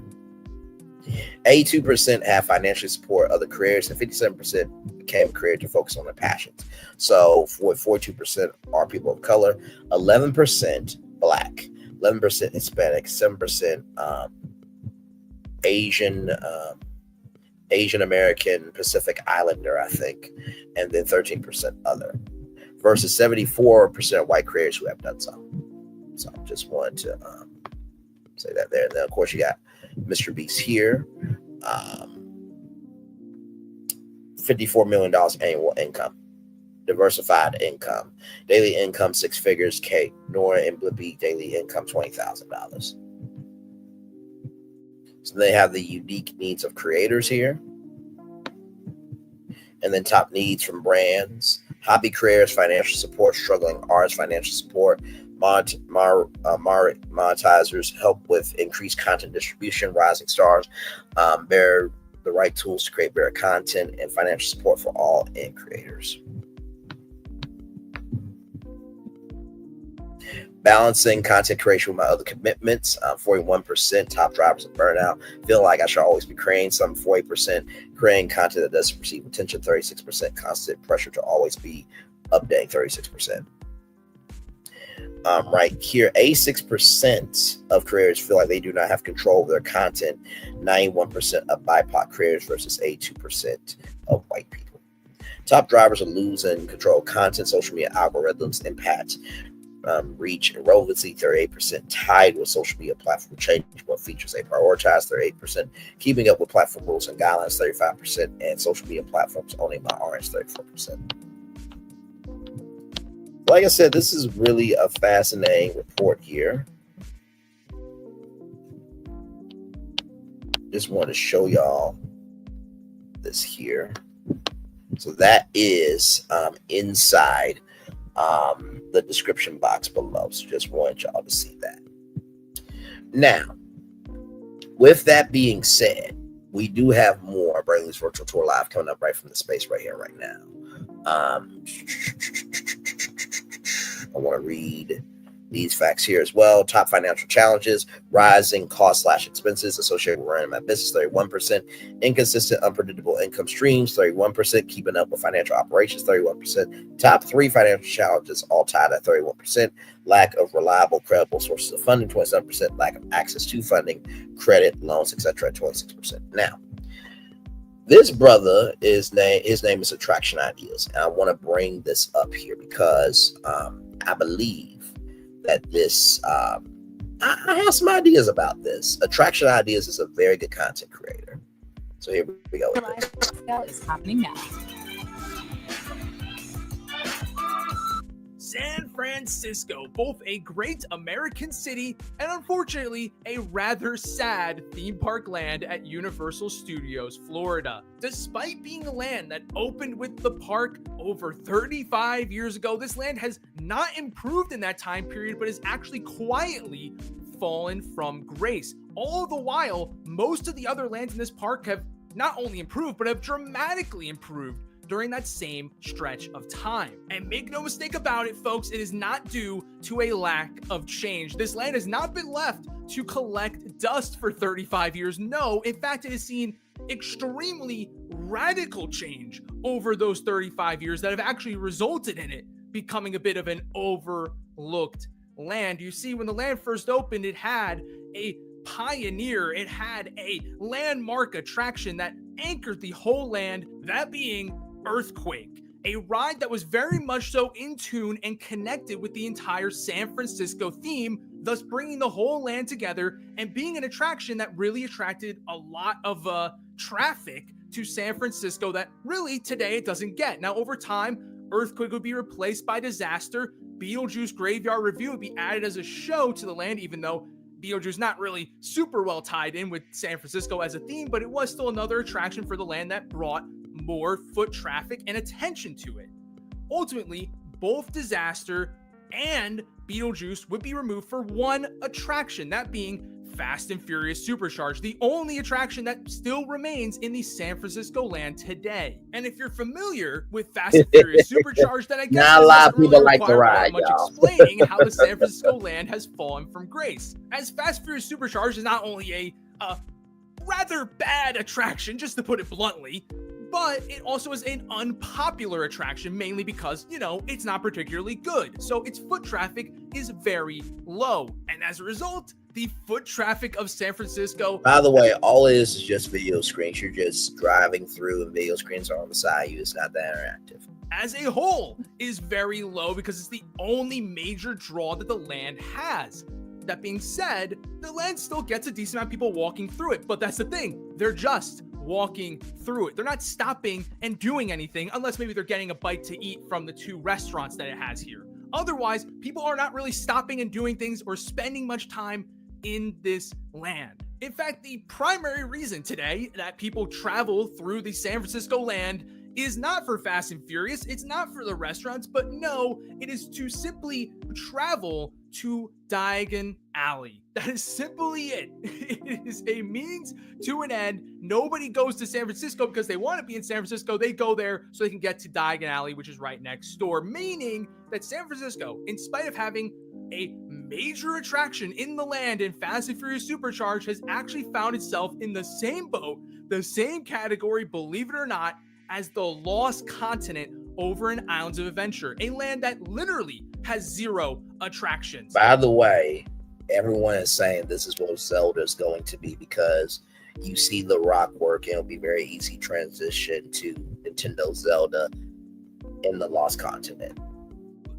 I mean, that just goes to show how bad of a ride Fast and Furious is, that it's so unpopular to the point that it's actually made its land just as unpopular as a land that literally has 0 rides. That's impressive.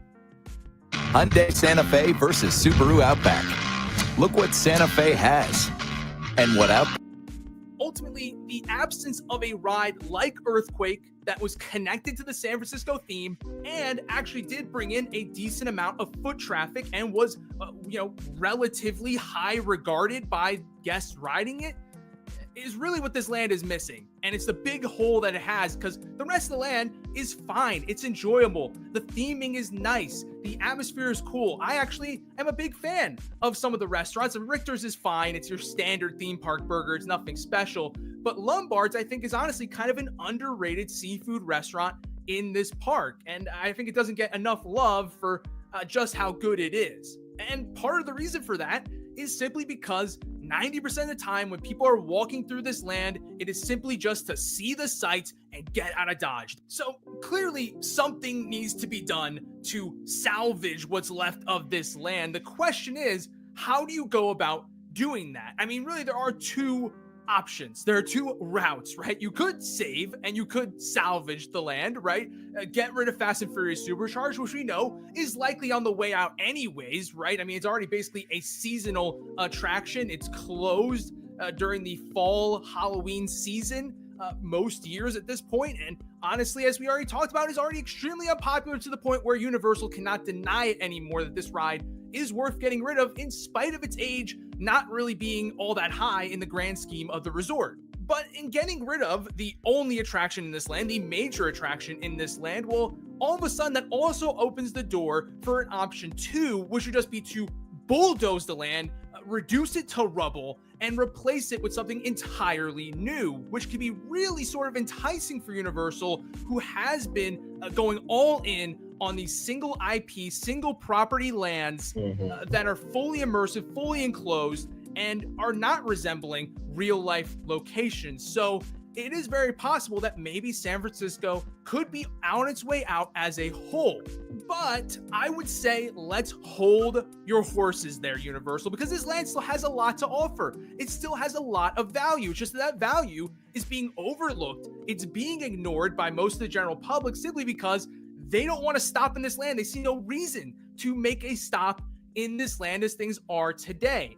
But if you improve the offerings in this land around it and get people to not only make a pit stop in this land, but see more value in spending more time here, then restaurants like Richter's and Lombard's and all the other shops and stores in this land would ultimately benefit greatly and would see a lot more traffic and a lot more attention that they're currently not getting as a result of Fast Furious Supercharged effectively scaring away all their paying customers. So clearly, the solution here is get rid of Fast and Furious and build something new that could be the new major attraction that draws people into San Francisco.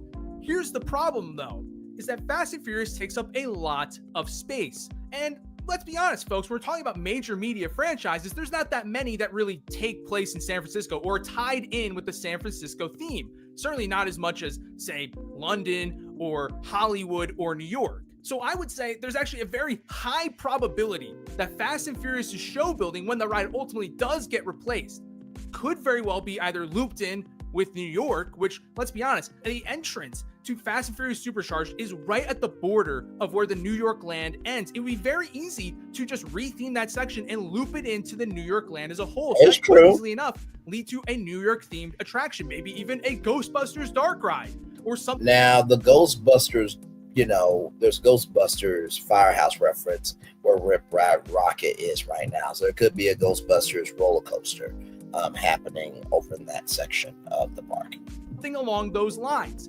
Also, it could very well be looped into the land on the other side, the land that we talked about that everyone's going to anyways. Why not loop it into Diagon Alley, right? There could be a major Harry Potter attraction in that land that honestly Diagon Alley could use, because at the moment they only have one ride. So getting a... But also, too, with that, right, with Harry Potter, you also got to recognize that people are here just for the experience too, right? So second ride for Diagon Alley would put it on a similar sort of level to Hogsmeade in that regard. So honestly, the more that you have more rides than places to just chill, it can get overwhelming as a theme park. I see, even though that show building has been dedicated to the San Francisco land ever since the park opened, no matter whether it's been earthquake, disaster, or Fast and Furious, I do think that whatever happens next to that show building is likely going to have nothing to do with San Francisco and is likely going to be looped into either of the lands next to it. Meaning that San Francisco could be going up a creek without a paddle, aka trying to exist in a theme park without an attraction, just like Lost Continent is right now, which we know is not long for this world. So does that mean that San Francisco, if the Fast and Furious show building goes elsewhere, is doomed? Well, with 5G home internet from Verizon, save 40% on the entertainment you love, like Netflix and... Not quite, folks. I think there actually is hope for San Francisco, and there's really only one way out. And that's not by looking back into the land, right? Not by looking back at Fast and Furious, but instead looking in front of the land, looking outwards towards the lagoon. You see, folks, the lagoon is actually a pretty big space, right? I mean, we all kind of know that, right? I mean, these lagoons exist in a bunch of parks, right? Islands of Adventure has a big one of their own that's, you know, a lot of land, a lot of space there that's not really being utilized by the park, right? And Universal Studios Florida's lagoon is no different, as this lagoon is actually about 5.6 acres in size. That's nothing to sneeze at. That's quite a lot of space. So my idea is, why don't we take that beautiful lagoon right out in front of San Francisco and use it as the canvas for a brand new attraction, a brand new ride in a lagoon roller coaster. But not just any roller coaster, folks. Not just any roller coaster that's on the water. No. I'm thinking we do something that not only ties it back into San Francisco and gives you an actual San Francisco themed attraction in San Francisco, but also ties in to the original theme of Universal Studios Florida. I am thinking a stunt-based attraction, a stunt-themed attraction that has you riding around on a jet ski on the lagoon. This would pretty much be a direct callback to the Dynamite Nights Stunt Spectacular show that used to happen at Universal Studios Florida in this very lagoon. Back around when the park first opened, it was a stunt-heavy show that featured speedboats and jet skis and a ton of explosions and water effects. But instead of being a spectator to this sort of spectacle, instead you are now going to be the stunt performer in the show, right? You are going to be listening to the stunt director on the mic. He will be narrating the experience, and he will be walking you through every single stunt that you're performing in the show. That is the theme. I'm just chilling here. Talking about the creator economy. Listening to theme park ideas, attraction ideas rather, because he has an idea to say San Francisco Bay, and I also have some ideas. I did say this was about the creator economy, ladies and gentlemen. It's good to see you, my friend. Love you as always. The ride I'm imagining. And of course, this makes sense as a San Francisco themed attraction, as of course they're on the ocean. Water sports are a big part of their culture. So it makes perfect sense to have a jet ski themed attraction be based in the land. And then we're talking about Universal Studios Florida. Of course, they've gotten way away from the whole behind the scenes, ride the movies, movie magic sort of thing that they used to have as their sort of main theme, their core tenet of the park. Now it's just kind of a mishmash of random stuff.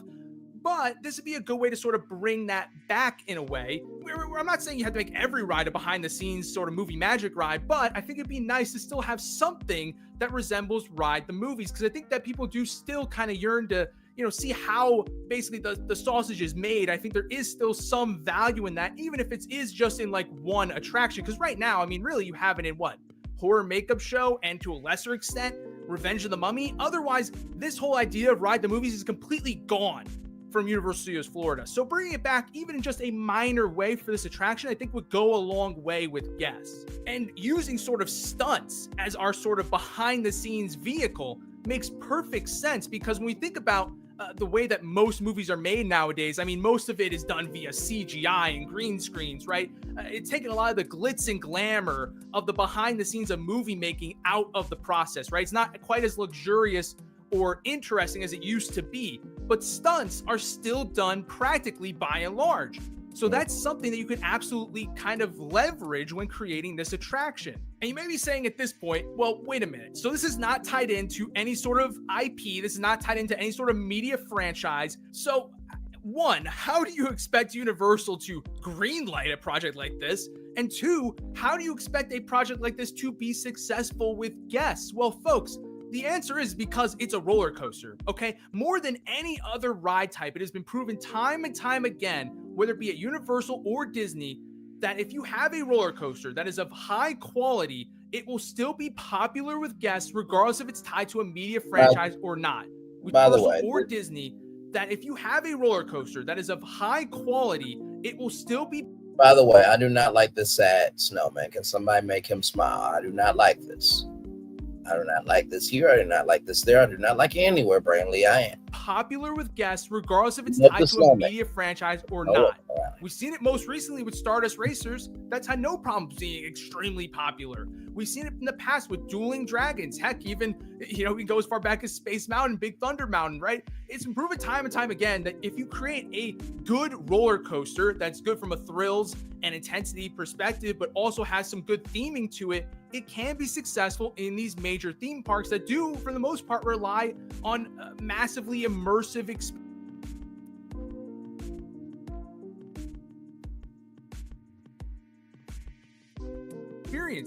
And I don't think this coaster would be any sort of exception to that rule, especially so that guests can see the entire layout from several different areas of the park, because it is going to be right on the lagoon. Of course, we're kind of going for something similar to Hagrid's in a sense where we're staying close to the ground, except in this case, we're staying close to the water. We want to simulate that jet ski effect and make it feel like you really are jet skiing on the water. And to even get a little more specific of what I'm imagining here, I've even put together a layout where you see that big red box that has the S on it. That's the station. You come out of the station, the track on the right, that's coming out, and you go straight into a launch. Anytime you see white on this track, that represents a launch. And in fact, I actually have 6 sections of launch during this ride. And you may be saying, oh my God, this is going to be a really fast and intense ride. But no, folks, just because I have a lot of launches doesn't mean it's going to be that intense. I'm aiming ultimately to make a family roller coaster here.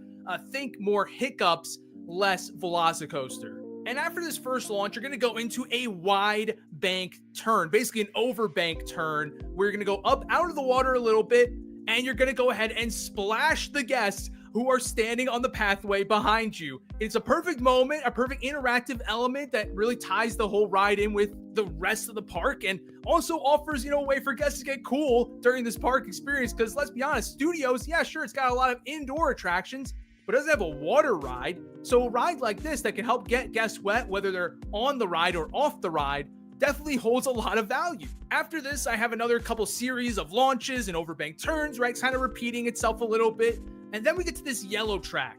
This is the money shot, folks. This is what you pay to see. This is what you are waiting for the entire time to experience on the ride. And these are the jumps, right? They're basically standard airtime hills, but they are themed to make it look like you are running off a ramp and doing a stunt jump on your jet ski. But as you can see, it's not just a standard jump, but we also have some pyro. I want you to keep that jet ski in mind, okay? I want you to Technics involved, because why not? Let's get some flames in here that are going off as you're making the jump. Also, we'll also even get some water spraying up as well, not only to kind of reduce the heat coming from the flames, but also to get riders a little bit wet. After that, more overbank turns, more launches, until we get to the grand finale. Big launch that really builds up speed into a giant jump that is way bigger than the one that you had earlier in the ride, as this one is going to have you going over the top of a building that will be exploding as you go through it in a fiery burst of flames. This is quite literally a direct callback to Dynamite Night's Stunt Spectacular, which had a moment where a speedboat that was a little bit on fire would go through a boathouse and blow the whole thing up to smithereens in a big, firework-filled climax to the show. So I figure, what better way to end this ride with a climax like that? So you do that jump, you do that big explosion coming out of that, and then you go home happy, exiting off the ride. And you may see that really this was somewhat unintentional, but it kind of worked out, where I placed both of the jumps are next to guest areas that could feasibly be sort of viewing areas to watch guests go over those jumps. One is over in the Central Park area where they usually watch the Lagoon show, and the other one is on the bridge connecting London to Springfield. It's a ride that not only is so unique in Universal Studios offerings that it would just command traffic to San Francisco and bring back foot traffic to that land in a major way, but would also just demand attention from any area of the park, being like, oh man, look at that coaster. I need to get over to wherever that entrance is, mean that everybody is going to be just sort of magnetically drawn to San Francisco no matter where you are in the park, because that ride is going to be ever present regardless of where you are. But you may be saying, okay, yeah, sure, it's going to be ever present, but that's because it takes up a pretty good amount of land. This lagoon is pretty big. You mentioned 5.6 acres. I mean,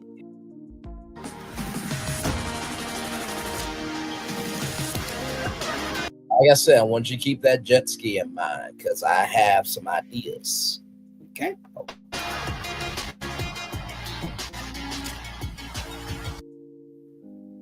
You're really going to convince Universal to build a 5.6 acre roller coaster in the middle of their park and ruin the aesthetic and atmospheres and views that their lagoon is providing? Surely not. And you're right, I'm not, because this ride, as you can see from my layout, is not taking up the entire lagoon. In fact, it's only taking up about 3.2 acres. And that may sound like a lot. Heck, it is a lot. I mean, after all, that's already more acreage than Revenge of the Mummy or Fast and Furious Supercharged takes up. So it is a lot of space, but keep in mind, this is space in Lagoon that was not being used beforehand and likely would not be able to be used for anything else. So you're making good use of land that otherwise would be, well, underutilized. In this case, in the layout I've built, I'm not even taking out the Lagoon show. It could have been very easy or problematic, possibly, building a coaster here that could have resulted in Lagoon show going away, which would have been an issue. But guess what? The great thing is about this layout that I propose here is that you don't have to make any modifications to Lagoon show. Lagoon show can stay exactly how it is. The only thing I think would maybe be an issue would be that possibly the way I have it laid out here, it might be too close to the Lagoon show platform to where the ride might not be able to run while the show is going on, which is fine. I mean, the show runs after the park is closed anyways. So honestly, not really a huge deal. Even if the ride has to be closed for the last hour of operations, it's honestly a price that's completely worth it to pay. But here's the... So, with that being said, Let's look at San Francisco here, okay? Shout out to Attraction Ideas, a really, really good content creator there. So you have Fast and Furious Supercharged, right? That's the only ride over there. And then you have Lombard Seafood Grill for some surf and turf, clam chowder, non-seafood fare like burgers, sandwiches, salads, and more. You need catfish, okay? Then, of course, you got the San Francisco Candy Factory. And then, of course, you have Fast and Furious Supercharged. So with that being said, and this here, I'm like, what could we do, right, with the Bay? So I thought of this game here from Curve Games called Hue Bay. I want you to watch this.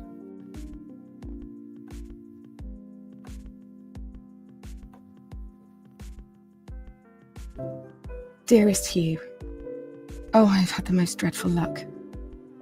I feel terrible that you've been left alone all this time. The traitorous Dr. Gray tried to steal the annular spectrum, a ring I developed to allow perception and alteration of colour. Some call them impossible colours. Impossible for Dr. Gray, maybe. Anyway, something went wrong. I turned a strange shade and became invisible. I stayed at home for weeks, watching, waiting, existing on this coloured plane, and I couldn't speak to you, nor interact with objects in the mono world. So I left. I left the university where I hid away the coloured tools I had created, just in case I could return. I am writing this letter with coloured ink. I pray you have found the ring and can read this. Yours lovingly, Mum.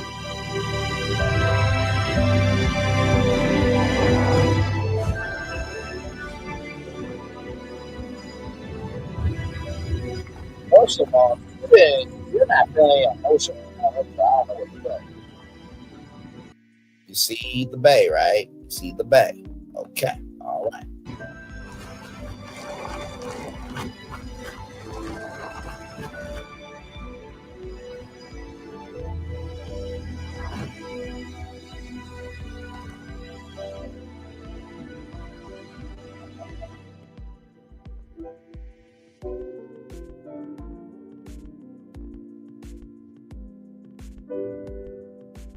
All those nominees and winners for this one game, right? Now you're probably thinking, right, this is a great game, but how does this relate to the Bay? Well, imagine if it was called Hue Bay, right? And inside, Fast and Furious Supercharged, instead of that, it would actually be like a Toy Story Midway Mania where you're shooting colors trying to light up the inside of the world, right? And you can shoot for the highest score. And then with that lagoon roller coaster, you can be on a jet ski going through all the colors of Hue, right? But then I thought, okay, well, what if you really want to keep it to the water thing? So then there's a game called Hydro Thunder, which is an arcade intro powerboat racing video game originally released by Midway Games, right? So this is what it looks like here. Now, imagine, if you will, the Hydro Thunder coaster, right? Or you could do Wave Race coaster, right? And then, of course, I am sure that the inside of Fast and Furious Supercharged could probably, it probably could be some type of indoor water ride, maybe, potentially, maybe telling the story of one of the racers, right, over time, and you get to see, the history of water racing inside a water ride, kind of like Pirates of the Caribbean. That was just my thinking. And then, of course, my friend Bishop, he showed me this today, aqua karting, so I told him I would show it, and y'all, this is so cool. So you see this track here, right? So imagine if this was inside that lagoon. I'm just saying. I know. See, this is called creating content, ladies and gentlemen. Okay. So yeah, I know. It looks that much fun to do it. So imagine, if you will, that you either had the water coaster, right? Or the jet ski, water coaster, jet ski roller coaster, or this, right? But then I thought about Sherwin-Williams. Now, for those of you who don't know Sherwin-Williams, it is a paint company, right? Now, of course, it says here Sherwin-Williams covered the earth, right? And you're like, Bray, what does Sherwin-Williams have to do with Universal? Not a damn thing. Not yet, anyway. So you see Oyster Bay, Ice Cube, Beige, Rose Darkwood, Kingdom Gold, Radish, Pure White, Cavern Clay. And you see all the colors here. Let's see all colors.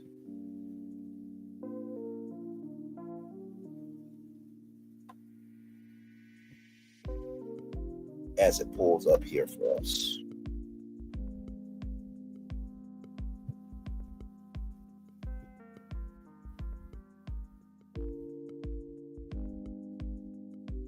Okay, so here it is here. So as you can see, they got all the different colors of red, all the different colors of blue, all the different colors of every color, right? So imagine, if you will, it's called Sherwin-Williams Bay, right? And it's the same thing. You're learning about the power of all the colors, right? And each, there's inside exhibits about color. There's interactive spaces about color. You have the Sherwin-Williams paint coaster, right? You also have that inside ride like Toy Story Midway Mania. So those are just some ideas that I have for that. Thank you so much, my friend. Listen, I try my best. I try my very, very best. One more thing, right? In case you guys did not know, there was something I want you guys to see. I wanted to bring this up because sometimes you gotta show up, right? And there's this new series on Universal Orlando's YouTube channel called Co-Stars, right? And so basically it's two co-stars riding roller coasters, right? And giving an interview and stuff. So guess what I did? I said this, okay? Is there a way that maybe content creators can be a part of this, where content creators can sign up to have two random content creators who never met each other do this experience? I think that would be cool too. I would sign up immediately, come out there and create some content. As you can see, it's got 8 likes. But do you also see that that's from Universal Orlando Resort? That was a reply from Universal Orlando Resort with 381,000 subscribers. Now, listen, you can say what you want to, but you also gotta say that bring a pounds to pay. Who knows if anything possible? Okay.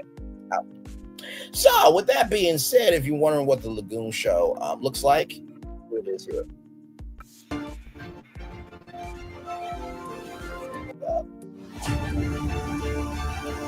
I know.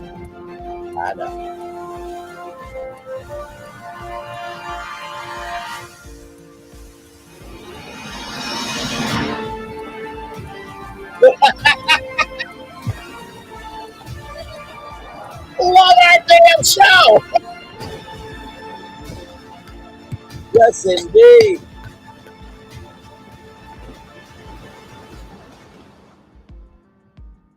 Now that's hashtag epic. So just wanted to show y'all that real quick. And so the idea I thought about was, what about Creator Bay? What if those buildings, right, had content creator studios in them, right? And content creators can get a content creator ticket and go inside those buildings and create content. So I could be doing Braylon's virtual tour from Universal's Creator Bay. And with the stunt show water coaster or jet ski stunt coaster, you are part of a viral video, right? And guess what? They could take those reactions on the coaster and put them on the Universal Orlando Resort YouTube channel. You know, just dropping ideas here. And then finally here, Apple Music to open a 15,000 square foot studio in LA. Right here, this will be right here. It's slated to open later this summer, coinciding with the 10-year anniversary of Apple Music's June 2015 debut, right? So it's located in Culver City in the Hayden Track neighborhood. And right here, a central feature of the Apple Music LA studio is a 4,000 square foot soundstage for live performances, multi-cam shoots, fan events, and screenings. The facility has 2 advanced radio studios where you can do podcasting or live streaming, with immersive spatial audio playback and adaptable setups for live interviews, casual chats, or impromptu performances. There's a dedicated spatial audio mixing room outfitted with a 9.2.4 PMC speaker system, as well as a photo and social media lab, editing room, and green room. Okay. So yeah, it's a lot going on with the creator economy, and I want to come on and bring this to you all because I truly believe the only way we will ever rise up is if we find out what's going on, right? And so right here, this is from Adweek. I'm not able to read the whole article. I may read it tomorrow night. I'm going to read just a little bit of it here, right? But not all marriages are set to last, which is the case with many Warner Brothers marriages. 3 years on, Warner Bros. Discovery is splitting up streaming and studio capabilities, including HBO and Warner Brothers production, and will be more focused to compete with streaming services such as Netflix and its legacy TV business, including CNN, Discovery, and the Oprah Winfrey Network as well, will become a separate entity, housing the bulk of the group's $37 billion worth of debt and potential for the decline, right? So with that being said, NBC Universal also spun off their cable networks. Now, the good thing about Universal Orlando Resort is that they still have their sound stages. So imagine, if you will, Universal Creator Bay, where content creators are creating content, right? And that content can go on all the cable channels that are being spun off. And they can go on the streamers, right? And then you got the sound stages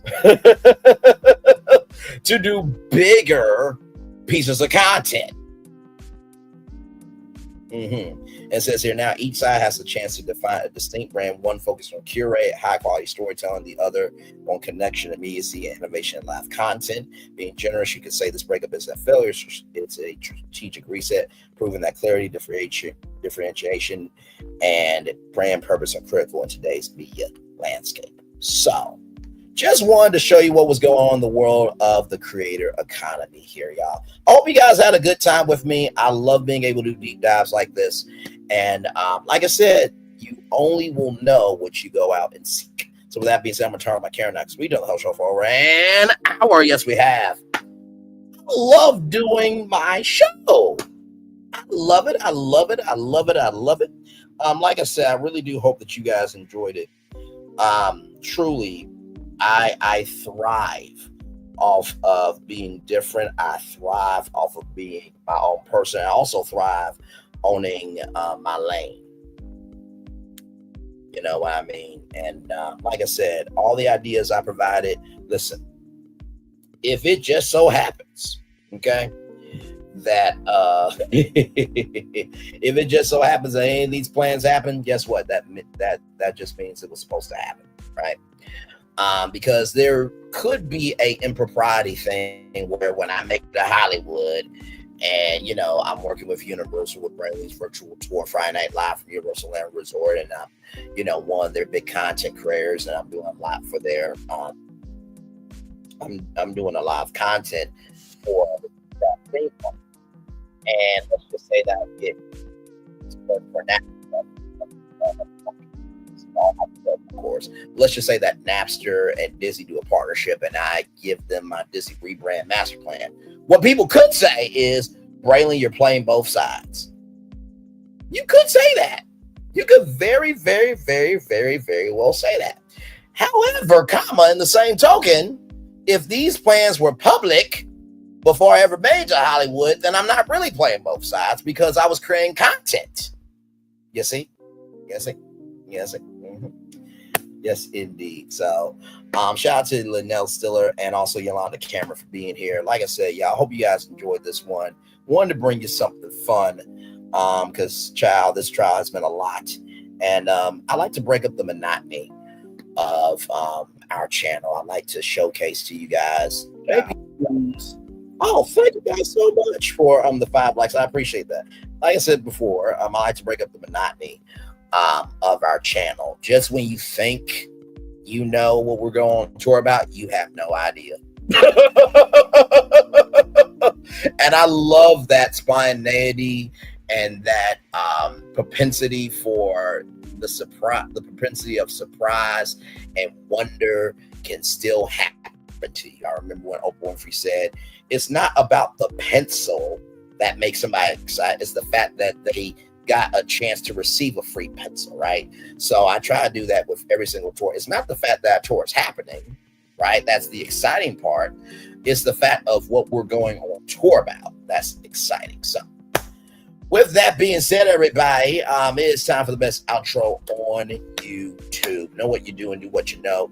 Never say you weren't born special, because you are always born blessed and trust. You may not be where you want to be, but by the end of it, you'll be you'll be where you need to be. Do what you've been chosen to do. Why? It's one thing to call yourself. It's another thing to be chosen. One love, much love, all love. I have spent time with you. You have spent time with me. Hopefully, by spending time together, we're also be great together. Always remember we're doing radio, television, YouTube, living your best life, or just drinking your water, minding your own black business, and not being just a anybody doing anything for attention, but being a somebody doing something for a purpose. Make sure the replay is not just right for you watching, not just right for you listen to it, but for you want to experience it again. I love you. I value, I embrace you all. Always remember, receive love, you gotta give it, receive love, you gotta give it, receive love, you gotta give it. Wherever obstacles you have overcome, wherever success you have achieved upon this particular day, I'm extremely proud of you, but no one else is proud of you. Be proud of your damn self. Finally, y'all, listen. Whatever dream that you believe is scary, believe me, everybody in Hollywood was terrified of their dream. And everybody in Hollywood is a fucking failure. I don't you think, oh my God, Ray, you just call Angela Bassett and Denzel Washington, everybody else a failure. Watch this, you ready? Here's the gag. They have had many failures to become a success. So everybody in Hollywood is a failure. But you know what's amazing? Everybody became a success because they didn't let their failures define them. They defined themselves as a success when everyone else looked at them as a failure. Clock that T. Clock that T. Hashtag clock that T. Commercial break and fireworks are coming your way for the day that was, for the day that's coming, for the blessings on the way for you, me, all of us, as a society, as a people, as a culture. I feel the love, and I send it right back to you. And always remember, in the words of Anonymous T. Because here's the thing, a good streamer can find other content. One more time, Anonymous T, for the people in the back. Because here's the thing, a good streamer can find other content. One more time. Actually, you know what? Let me pull up the channel real quick. Since people want to say, oh, they want to be me, an actual content creator. Because Anonymous T just said a real streamer can find other content. Can you do this? I mean, any of y'all, can y'all do what I do? A fifth, quarter, or a half of it? I'm just kind of wondering. There's been a whole trial of Diddy for over 6 weeks. And it's been a new episode every night at 6 o'clock. Child, sound, noise equals attention, sound equals purpose. And why is that? Because what did Anonymous T say? Because here's the thing, a good streamer can find other content. Because here's the thing, a good streamer can find other content. One more time for the one more time. Because here's the thing, a good streamer can find other content. One love, much love, all love. I feel the love. And I send it right back to you. Good night, everybody. Love you all. Bye-bye.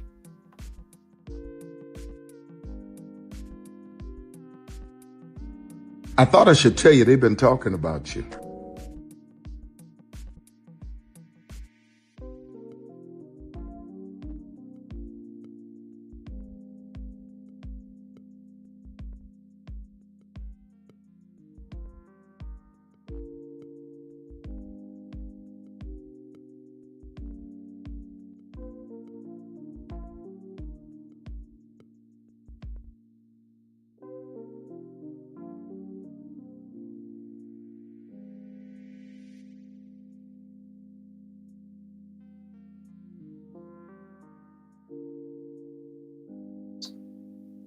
Let me say that one more time. Some of y'all are closer to the grave to die than at the cradle to start life. Some of y'all are closer to the grave to die than at the cradle to start life. Some of y'all are closer to the grave to die than at the cradle to start life. If you got to talk about other people to be somebody, it goes to show the waste of life, the tragedy that you are, and the missed opportunities that you keep beating yourself up over. And that just goes to show the reason why you're not being invested in is because you're not worthy of being given a fuck about to invest in. Love y'all. Good night. See y'all soon. Bye. I thought I should tell you they've been talking about you. Yeah, they've been talking about you. They've been talking about the fact that they've done everything they could to stop you and everything they could to block you, but you still win. They've been talking about the fact that they have undermined your success and they have tried to sabotage your seasons, but you keep winning. They've been talking about the fact that even though they don't like each other, they get together to try to kill you, but you keep winning. They've been talking about the fact that you were voted least likely to succeed, but like cream, you keep rising to the top. They've been talking about how they tried to burn your world down, but like the phoenix, you rose from the ashes. They've been talking about you. And you know what they say? Oh, she's just lucky. He's just lucky. But no, you ain't lucky. You're anointed. You got something on you. You got favor on you. You got power on you. You were born to win. Now they can call it luck, but it's grace. They can call it luck, but it's favor. But whatever they call it, it doesn't matter, because you know what God calls you? Do you know what God calls you? A winner.